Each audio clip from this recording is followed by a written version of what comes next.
Cummins স্টার্কদের সামনে extra guard লাগবে বাংলাদেশের ব্যাটারদের, এভাবেই উপহাস করা হচ্ছিল। অথচ সে বাংলাদেশের ব্যাটার পাত্তাই দিচ্ছে না কামিন্সদের। বলের পর ব্যাট হাতেও বাজিমাত বাংলাদেশের, নাভিশ্বাস তুলে ছাড়ছেন অজি বোলারদের। প্রথম দিনে বলে ব্যাটে দুই বিভাগে এগিয়ে টাইগাররা, টাইগারদের বলে ব্যাটে এগিয়ে থাকার দিন নিয়ে থাকছে প্রতিবেদনে। সিরিজ ঘোষণার পর থেকেই সবাই বলাবলি করছিল কামিন্স স্টার্কদের সামনে দাঁড়াতে পারবে না বাংলাদেশ, কিন্তু হাসান তা করে দেখালেও কামিন্সদের আজ খুব বেশি পাত্তা দেয়নি বাংলাদেশের দুই ব্যাটার মমিনুল আর তামিম। বিশেষ করে মমিনুল যেন খেলছেন বেশ সাবলীলভাবেই। প্রথম দিন শেষে অস্ট্রেলিয়ার বিপক্ষে তাই দারুণ অবস্থানেই বাংলাদেশ। স্বাগতিকদের 198 রানে গুটিয়ে দেওয়ার পর দিন শেষে করেছে 1 উইকেটে 96 রান। ফলে দ্বিতীয় দিনের শুরুতে অস্ট্রেলিয়ার চেয়ে 102 রান পিছিয়ে থাকলেও ম্যাচের নিয়ন্ত্রণ নেয়ার দারুণ সুযোগ তৈরি করেছেন নাজমুল হোসেন শান্তর দল। ডারউইনের মারারা স্টেডিয়ামে দিনের শেষ ভাগে বাংলাদেশের ব্যাটাররা দেখিয়েছে আত্মবিশ্বাসের ছাপ। শুরুতে অবশ্য মিচেল স্টার্কের বলে 20 রান করে সাদমান ইসলামকে হারায় বাংলাদেশ। তবে এরপর আর কোনো বিপদ হতে দেননি তানজিদ হাসান তামিম ও মুমিনুল হক। দুজনের অবিচ্ছিন্ন 60 রানের জুটিতে স্বস্তিতে দিন শেষ করে বাংলাদেশ।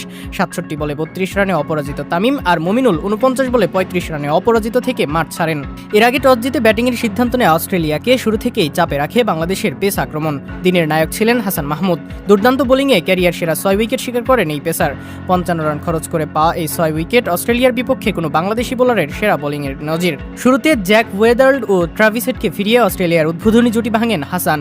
এরপর ইবাদত হোসেন ও তাসকিন আহমেদও যোগ দেন উইকেট শিকারে। ইবাদতের বলে মার্নাস লাবুশেন ও অ্যালেক্স ক্যারি সাজঘরে ফেরেন। তাসকিন ফেরান ক্যামেরন গ্রিন ও ব্যাট ওয়েবস্টারকে। তবে বাংলাদেশের জন্য স্বস্তির দিনটিতেও বড় আক্ষেপ হয়ে থাকে স্টিভেন স্মিথের ক্যাচ। ইবাদতের বলে মাত্র 2 রানে স্মিথের ক্যাচ নিতে পারেনি তানজিদ হাসান তামিম। জীবন পেয়ে পরে দুর্দান্ত 50 তুলে নেন অস্ট্রেলিয়ার ব্যাটার। শেষ পর্যন্ত 71 রান করে হাসানের শিকার হন তিনি।